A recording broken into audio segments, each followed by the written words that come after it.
I'm Jeremy. Today's day 152 of reading. Today we're reading Harry Potter and the Prisoner of Azkaban. Let's get started. We're on page 154. A what? Said Harry. He followed Lupin into his office. In the corner stood a very large tank of water. A sickly green creature with sharp-like horns had its face pressed against the glass, pulling faces and flexing its long, spindly fingers. "Water demon," said Lupin, surveying the Grindylow thoughtfully. "We shouldn't have much difficulty with him, not after the Kappas. The trick is to break his grip. You notice the abnormally long fingers? Strong, but very brittle." The Grindylow bared its green teeth and then buried itself in a tangle of weeds in a corner. "Cup of tea?"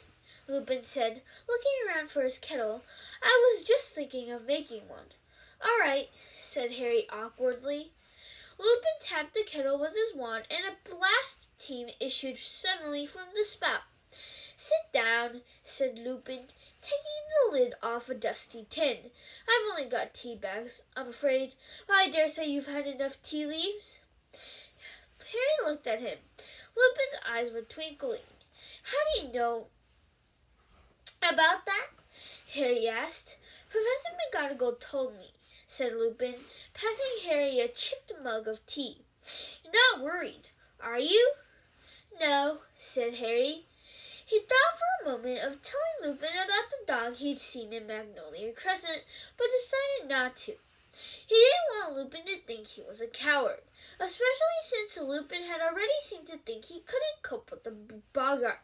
Something of Harry's thoughts seemed to have shown on his face because Lupin said, "Anything worrying you, Harry?" "No," Harry lied. He drank a bit of tea and watched the Grindylow brandishing a fist at him. "Yes," he said suddenly, putting his tea down on Lupin's desk. "You know the day we fought the boggart?" "Yes," said Lupin slowly. "Why didn't you let me fight it?" said Harry abruptly. Lupin raised his eyebrows. "I thought it would have been obvious, Harry," he said, sounding surprised. Harry, who had expected Lupin to deny that he'd done any such thing, was taken aback. "Why?" he said again.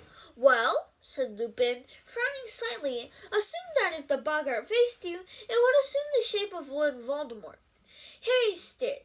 Not only was this the last answer he had expected, but Lupin had said Voldemort's name. The only person Harry had ever heard say that name aloud, apart from himself, was Professor Dumbledore. "Clearly I was wrong," said Lupin, still frowning at Harry, "but I didn't think it was a good idea for Lord Voldemort to materialize in the staff room. I imagined that people would panic." "I didn't think of Voldemort," said Harry honestly. I remembered those Dementors." "I see," said Lupin thoughtfully. Well, I'm impressed." He smiled slightly at the look of surprise on Harry's face. "That suggests what you fear the most of all is fear." "Very wise, Harry." Harry didn't know what to say to that, so he drank some more tea. "So you've been thinking that I didn't believe you capable of fighting the boggart?" said Lupin shrewdly. "Well, yeah," he said, suddenly feeling a lot happier. "Professor Lupin, you know the Dementors—" He was interrupted by a knock on the door.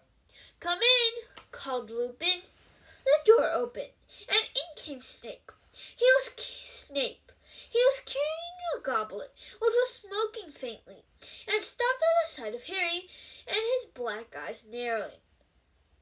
"Ah, Severus," said Lupin, smiling. "Thanks very much. Could you leave it here on the desk for me?" Snape set down the smoking goblet, his eyes wandering between Harry and Lupin. "I was just showing Harry my Grindylow," said Lupin pleasantly, pointing at the tank. "Fascinating," said Snape, without looking at it. "You should drink that directly, Lupin." Yes, I will." said Lupin. "I've made an entire cauldron full," Snape continued. "If you need more, I shall probably take some again tomorrow." "Thanks very much, Severus."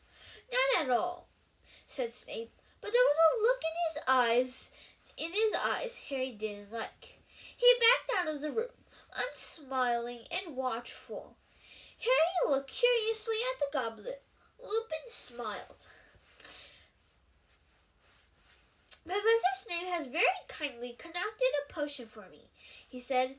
"I have never been much of a potion brewer, and this one is particularly complex." He picked up the goblet and sniffed it. "Pity sugar makes it useless," he added, taking a sip and shuddering. "Why?" Harry began. Lupin looked at him and answered the unfinished question. "I've been feeling a bit off color," he said. "This potion is the only thing that helps. I am very lucky to be working alongside Professor Snape. There aren't many wizards who are up to making it." Professor Lupin took another sip, and Harry had a crazy urge to knock the goblet out of his hands. "Professor Snape is very interested in the dark arts," he blurted out. "Really?" said Lupin, looking only mildly interested as he took another gulp of people. "Some people reckon—" Harry hesitated, then plunged recklessly on. "Some people reckon he'd do anything to get to the Defense Against Dark Arts job." Lupin drained the goblet and pulled a face. "Disgusting," he said. "Well, Harry, I'd better get back to work. I'll see you at the feast later." "Right," said Harry, putting down his empty teacup. The empty goblet was still smoking. "There you go," said Ron. "We got as much as we could carry." A shower of brilliantly colored sweets fell into Harry's lap. It was dusk, and Ron and Hermione had just turned up in the common room, pink-faced from the cold wind, and looking as though they had the time of their lives. "Thanks," said Harry, picking up a packet of tiny black pepper imps. "What's Hogsmeade like? Where did you go?" "By the sound of it, everywhere. Jefferson Bangs, the Wizarding Equipment Shop, Zonko's Drug Shop, into the Three Broomsticks for foaming mugs of hot butterbeer, and many places besides. The post office, Harry, about 200 aisles, all sitting on shelves, all color-coded depending on how fast you want to let your letters get there. Honeydukes has got a new kind of fudge. They're giving out free samples. There's a bit. Look, we think we saw an augur. Honestly, they get all sorts at the Three Broomsticks. Wish we could have brought you some butterbeer. Really warms you up." "What did you do?" said Hermione, looking anxious. "Did you get any work done?" "No," said Harry. "Lupin made me a cup of tea in his office, and then Snape came in. He told him all about the goblet." Ron's mouth fell open. "Lupin drank it?" he gasped. "Is he mad?" Hermione checked her watch. "We'd better go down, you know. The feast will be starting in 5 minutes." They hurried through the porthole and into the crowd, still discussing Snape. "But if he, Hermione dropped her voice, glancing nervously around. "If he was trying to poison Lupin, he wouldn't have done it in front of Harry." "Yeah, maybe," said Harry, as they reached the entrance hall, and thank you everyone. That's all for today. Bye. See you tomorrow.